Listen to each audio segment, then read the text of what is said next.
तो आज सुबह सुबह मैं अपने घर में बैठ के मस्त मजे से टीवी देख रहा था, तभी इतने में ही मेरा फोन बजना शुरू हो जाता है।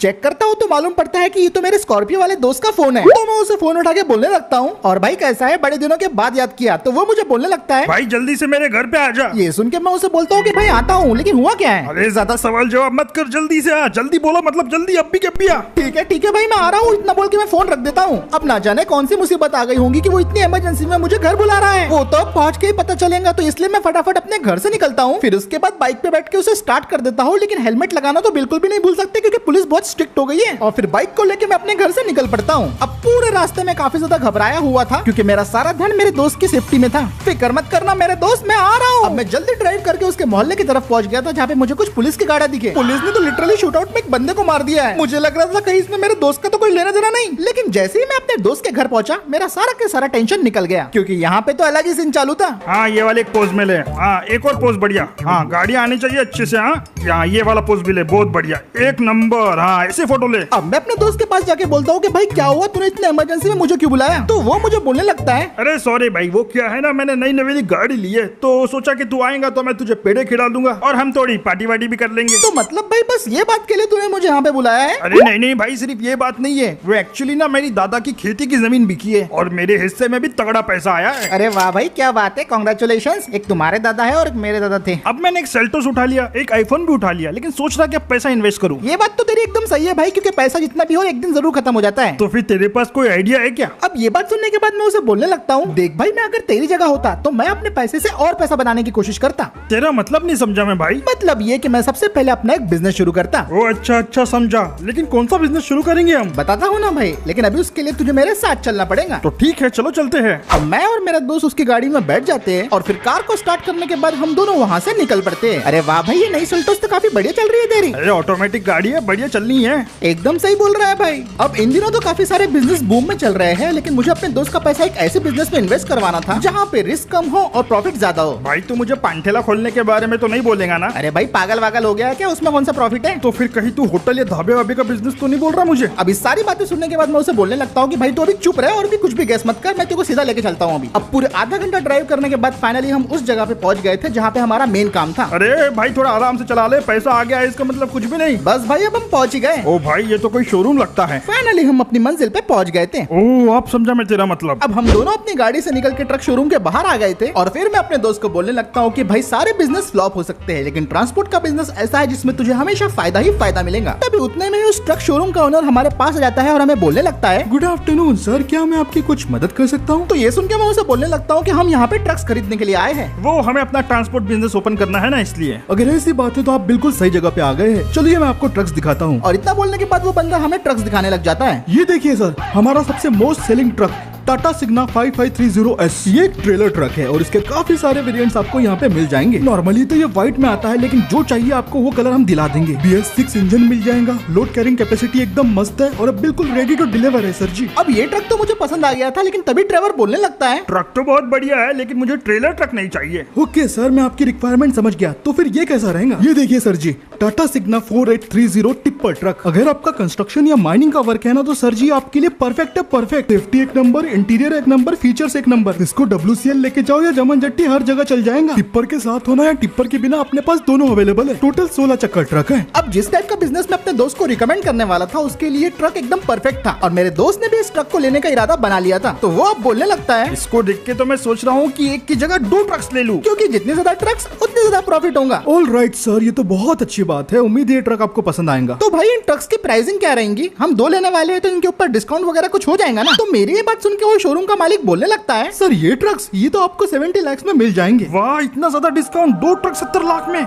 नहीं सर जी, एक ट्रक की प्राइस है 70 लाख रुपीस, मतलब 2 ट्रक हुए 1 करोड़ 40 लाख। अरे बापा, इतना महंगा? भाई अगर महंगा लग रहा है तो चलो एक काम करते हैं, सिर्फ एक ही ट्रक ले लेते हैं हम। भाई तो समझा नहीं, 2 छोड़ में एक ट्रक के लिए 70 लाख दे ही नहीं सकता, ये मेरे बजट के बाहर है। अगर ऐसी बात है तो हमें कोई दूसरा तरीका निकालना पड़ेगा भाई। सर जी अगर आपका बजट का इशू है तो मेरे पास एक और चीज है आपके लिए। ये देखिए सर, टाटा की 16 wheel brand new BS6 cowl all chassis ये सिग्ना के आधे प्राइस में आपको मिल जाएंगी, लेकिन काम ये पूरे करवा के देंगी। और ये चैसी को देख के मैं समझ गया था कि यही वो चीज है जिसकी हमें जरूरत थी। इसको पहली नजर में देख के ऐसा लग रहा था कि सिग्ना की बॉडी, टिप्पर और इंटीरियर निकाल के फेंक दिया गया हो, लेकिन अभी हमारे बजट के हिसाब से सबसे ज्यादा परफेक्ट यही होने वाली थी। अब मुझे तो ये चैसी बहुत पसंद आ गई थी और बाय करने का मैंने प्लान भी बना लिया था, लेकिन तभी ट्रेवर बोलने लगता है, अबे तूने हमको हुतिया समझा क्या? ये कुछ भी ढांचा वाचा बेच रहा है हमको। सर मैं मतलब नहीं समझा आपका, चैसी तो ऐसी मिलेंगी ना। अबे ऐसे आधे ट्रक को कौन बेचता है? देख के तो ऐसा लग रहा है इस ट्रक के किसी ने कपड़े उतार लिए। उसके बाद मैं ट्रेवर को समझाने लगता हूँ कि देख भाई, ये ट्रक लेना अपने लिए सबसे ज्यादा फायदेमंद रहने वाला है, क्योंकि इस ट्रक को हम जैसे चाहे वैसे मॉडिफाई करके बनवा सकते हैं, और सबसे बड़ी बात भाई, इसमें अपना खर्चा भी बचने वाला है। ठीक है भाई, तू गाड़ा घोड़े के बारे में ज्यादा जानता है, इसलिए तेरे भरोसे ये ट्रक ले रहा मैं। ऑल राइट सर, तो क्या आप इन ट्रक्स को लेने वाले हैं? हाँ, हम ये चैसी वाले 2 ट्रक्स लेंगे। ओके सर, मैं आपका पेपर वर्क अरेंज कर देता हूँ। हेलो,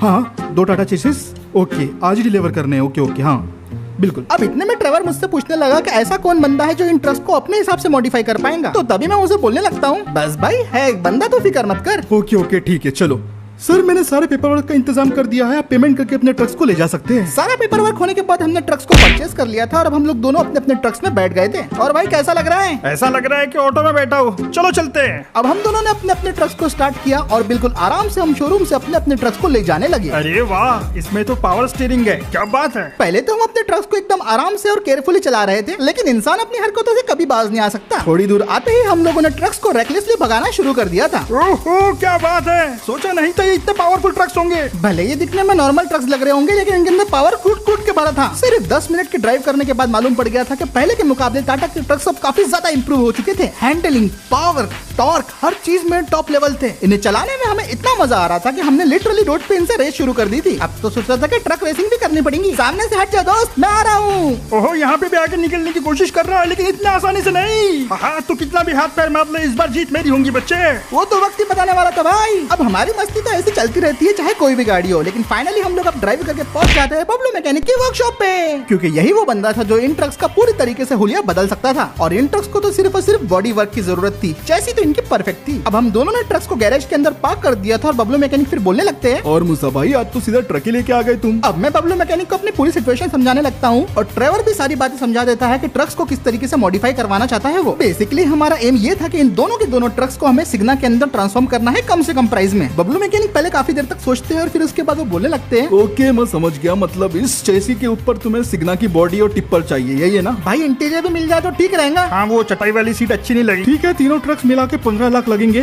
बॉडी, इंटीरियर और टिप्पर का वर्क हो जाएगा इसमें। अब ये प्राइस सुनने के बाद मैं ट्रेवर से पूछने लगता हूँ कि भाई तेरे को ये चल जाएगा ये प्राइस? थोड़ा ज्यादा तो है भाई, लेकिन चलो मेरे बजट के अंदर ये। चलो बबलू भाई, दिया तुमको पैसे, शुरू कर दो तुम काम। ठीक है, तो काम शुरू करते हैं। अब हमारे ट्रक्स के ऊपर जोरों शोरों से काम होना शुरू हो गया था। बबलू भाई ने तो ऑलमोस्ट अपने वर्कशॉप के सारे वर्कर्स को हमारे काम पीछे लगा दिया था। सबसे पहले तो ट्रक की चेसी में एक्स्ट्रा पार्ट्स को लगाया जाता है, एक्सटीरियर का मेजरमेंट लेके नई बॉडी के लिए वेल्डिंग वगैरह की जाती है, लाइट्स और वायरिंग के लिए ट्रक की चेसी के अंदर काफी सारे चेंजेस भी और एक्स्ट्रा वायर्स को ऐड किया जाता है, और साथ ही जो चीजों की जरूरत नहीं थी उन्हें निकाल दिया जाता है। पूरे 3 दिनों तक हमारे ट्रक्स के ऊपर इसी तरीके से काम चलता रहता है और फाइनली पूरे 3 दिन के बाद हमारे ट्रक्स तैयार हो जाते हैं। और जब हमने ट्रक को पहली नजर में देखा तो यकीन करना मुश्किल था कि ये वही ट्रक्स है जो हम यहाँ पे छोड़ के गए थे। तो ये लो मूसा भाई, जैसे तुमने कहा था, दोनों के दोनों ट्रक्स को हमने कन्वर्ट कर दिया है टाटा सिग्ना 4825 टीके में। आज तक बबलू भाई ने जितने भी रिस्टोरेशन वर्क किए हैं उन सब में सबसे ज्यादा भयानक और इम्पॉसिबल वाला वर्क यही था। मतलब इन ट्रक्स को कितनी बार भी देख लो ऐसा लग रहा था कि ये सीधा शोरूम से इधर आए हैं। ट्रेवर का मुंह तो खुला के खुला रह गया था, लेकिन वो अंदर ही अंदर बहुत ही ज्यादा खुश था, क्योंकि इन ट्रक्स के ऊपर फिनिशिंग इतनी ज्यादा अच्छी की गई थी कि एक एक पार्ट बिल्कुल ओरिजिनल लग रहा था। कोई भी ऐसे डुप्लीकेट करने का तो सवाल पैदा नहीं होता।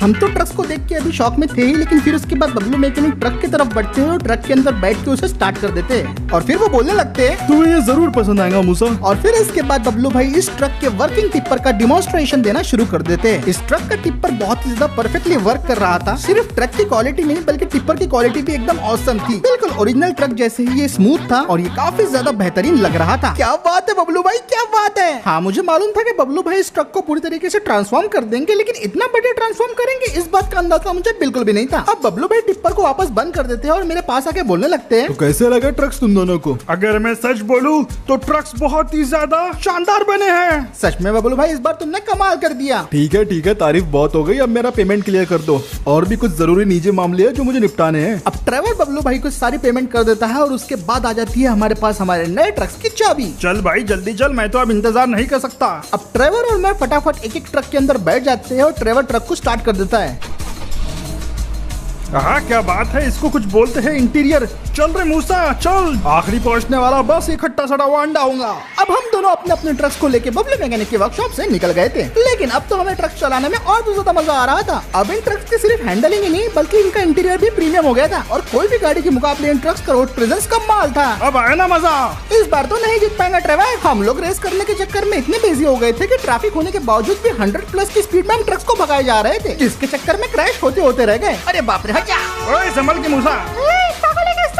काफी देर तक हमारे ट्रक से हम लोगों ने ऐसी ही मस्ती की, लेकिन अब बारी थी वो काम करने की जिसके लिए इन ट्रक्स को हमने खरीदा था। तो इसीलिए हम फटाफट अपने ट्रक को लेके चले गए खदान की तरफ। अब खदान का जो रास्ता था वो काफी ज्यादा ऑफ-रोड टाइप का था, लेकिन जब आप इतने बड़े ट्रक में बैठे हुए होते हो तो आपको छोटे मोटे ऐसे रोड के खड्डों का फर्क नहीं पड़ता। और अब फाइनली कुछ देर तक ड्राइव करने के बाद फाइनली हम अपने ट्रक्स को लेके खदान में पहुंच गए थे। हम उस खदान के ओनर को बोलने लगते हैं कि हमें भी अपने ट्रक्स को आपकी खदान में काम पे लगाना है, तो वो हमें बोलने लगता है, वैसे एक्स्ट्रा ट्रक्स की तो हमें जरूरत है, लेकिन आज का तो सारा काम हो गया है। अब ये सुन के मैं उसे बोलने लगता हूँ, कोई तो काम होगा हमारे लायक। वो क्या है ना, हमें काम की शुरुआत आज से ही करनी है। आज थोड़ा बहुत एक्सपीरियंस मिल जाएगा हमें, फिर लगे तो हम कुछ दिनों के बाद ड्राइवर को भेज देंगे। फिर उसके बाद वो बंदा हमारी सारी बातें सुनने के बाद बोलने लगता है, देखो वैसे तो हम यूजुअली गिट्टी, पत्थर, कोयला ये सारी चीजें ट्रांसपोर्ट करते हैं, लेकिन आज ना हमारे पास थोड़ा सा वेस्ट मटेरियल भी है, तो वो अगर तुम ट्रांसपोर्ट करते होंगे तो बोलो। कौन सा वेस्ट मटेरियल है? कहीं तू इंसान से निकला हुआ वेस्ट की बात तो नहीं कर रहा है? अरे भाई नहीं रे, लोहा है, लोहा लोहा लोहा है, जंग लगा लोहा। फिर ठीक है, तो ठीक है, जल्दी से जल्दी लोड करो सामान, जल्दी से जल्दी। अब थोड़ी देर के बाद हम लोग अपने अपने ट्रक्स के अंदर सारा के सारा सामान लोड कर लेते हैं और अपने अपने ट्रक्स में बैठ जाते हैं। ये सामान हमें पुराने स्टॉकयार्ड में पहुंचाना था, जो कि लगभग यहाँ से 57 किलोमीटर दूर था। ये लो, आने दो आने दो आने दो, चलो चलो जाओ। अब वहाँ के ओनर का अप्रूवल आने के बाद हम लोग अपने अपने ट्रक्स को लेके उस खदान से निकल पड़ते हैं। ये सफर तो अच्छा खासा लंबा होने वाला था और आज गर्मी भी हद से ज्यादा हो गई थी, लेकिन गनीमत है कि हम दोनों के ट्रक्स में बबलू भाई ने एसी लगवा दिया था। साथ ही साथ ट्रक के अंदर इतना ज्यादा लोड रखने के बावजूद भी ट्रक की परफॉर्मेंस पे कुछ खास इम्पैक्ट नहीं पड़ा था। अगर आज इस खदान के ओनर को हमारा काम पसंद आ गया तो उम्मीद है हमारा ट्रांसपोर्ट बिजनेस चल पड़ेगा। अब शहर के पूरे 10 किलोमीटर का रास्ता पार करने के बाद हम लोग जंगल में आ गए थे और थोड़ी ही देर में यहाँ पे कच्चा रास्ता शुरू होने वाला था। रास्ता काफी सुनसान था और दूर दूर तक किसी का नामो निशान नहीं था। ये रास्ता तो अभी इतना डरावना लग रहा था दिन के टाइम, तो सोचो रात के टाइम जो ड्राइविंग करता होगा उसकी तो फटके 4 हो जाती होंगी। और पुराने स्टॉकयार्ड तक पहुँचने का मात्र ये एक ही रास्ता है, क्योंकि चारों तरफ तो सिर्फ नदी और पहाड़ी है। देखते ही देखते हमने और 20 किलोमीटर का जंगल पार कर लिया। अब हम चाहे तो अपने ट्रक्स को और भी ज्यादा स्पीड में भगा सकते थे, लेकिन यहाँ पे अक्सर लैंडस्लाइड होते रहती है और खुदा ना खास्ता कुछ ऐसा हो गया तो ब्रेक मारने का टाइम तो मिलना चाहिए। तो बस इसीलिए हमने अपनी एवरेज स्पीड को काफी ज्यादा कम रखा था। ऊपर से यहाँ के रास्ते और भी ज्यादा खराब होते ही जा रहे थे और फिर ड्राइवर तो ड्राइवर है, वो तो अपने ट्रक को अलग ही तरीके से चलाए जा रहा था। और जब पहाड़ी की चढ़ान शुरू हुई तो उसके बाद मुझे ट्रक को सीधे रखने में काफी ज्यादा स्ट्रगल हो रही थी, लेकिन ड्राइवर तो अलग ही मिजाज में था। इसको बोलते हैं ऑफ रोडिंग। मैं हूँ आइस रोड ट्रकर। अरे हाथ सामने से सब कुछ तोड़ दूंगा। मैं डरता हूँ कि रोडों से, ऐसे रोड तो रोज देखता हूँ मैं रोज। ड्राइवर की हरकतें कई बार संकी होती है, लेकिन मानना पड़ेगा वो ट्रक को जिस तरीके से कंट्रोल कर रहा था वो तो मेरे बस की बात नहीं थी। मैं तो बस उसे किसी तरीके से फॉलो किए जा रहा था। ऑलमोस्ट 30-40 की एवरेज स्पीड के साथ और साथ ही साथ इतने ट्रक को लोड लेके हम फाइनली जंगल को क्रॉस कर लेते हैं। लेकिन अब हमें पार करना था 5 किलोमीटर लंबे पहाड़ी के रास्ते को, जो कि मुझे पहले काफी ज्यादा मुश्किल लग रहा था, लेकिन वहाँ पे जाके मुझे मालूम पड़ा कि जंगल के मुकाबले ये तो काफी ज्यादा इजी है। अब यहाँ का रोड उतना कुछ खराब नहीं था, तो फाइनली हम इस रोड को पार कर लेते हैं और हम फाइनली पहुंच गए थे स्टॉकयार्ड में। वहाँ पहुंचते ही हमने एक एक करके अपने सामान को अनलोड करना शुरू कर दिया था। सबसे पहले ड्राइवर ने सारा के सारा सामान अनलोड कर दिया था और अब बारी थी मेरी। फिर मैं भी अपने टिप्पर को अनलोड करना स्टार्ट कर देता हूँ और सारा सामान अच्छे से अनलोड हो जाता है स्टॉकयार्ड में। और बस कुछ इसी तरीके से आज का ये हमारा काम पूरा हो गया था। अब काम होने के बाद वो स्टॉकयार्ड का ओनर हमें बोलने लगता है, वाह यार तुम लोग तो काफी जल्दी आ गए। यूजुअली लोगों को 2-3 घंटे तो लग ही जाते हैं, लेकिन तुम लोग तो 1.5 घंटे में आ गए। क्या बात है। ठीक है भाई, अब पेमेंट का क्या वैसे? हाँ, पेमेंट तो यही देने वाले थे। अब वो बंदा आज हमने जो काम किया उसकी पेमेंट हमें कर देता है। लो मैंने सेंड कर दिया, चेक योर अकाउंट। अरे वाह, आ गई ये पेमेंट भाई। पेमेंट तो मुझे भी आ गई है भाई। ठीक है तो अब मैं चलता हूँ, मिलते रहेंगे। अब ट्रेवर के बिजनेस का पहला दिन तो काफी बढ़िया गया। उसका प्लान ये था कि कुछ दिनों तक पहले वो ट्रक चला के यहीं पे काम करेगा और अगर उसका बिजनेस अच्छा चलने लग गया तो वो ड्राइवर्स को हायर कर लेगा और अपनी खुद की कंपनी शुरू कर देगा। अब इस बिजनेस को ग्रो होने में टाइम तो जरूर लगता है, लेकिन अगर एक बार इस बिजनेस ने रफ्तार पकड़ ली तो फिर इन्हें अमीर बनने से कोई भी रोक नहीं सकता। तो बस फिर आज का वीडियो यहीं पे खत्म करते हैं। वीडियो पसंद आया तो लाइक शेयर सब्सक्राइब जरूर कर देना और मैं मिलता हूँ आपसे अगले वीडियो में।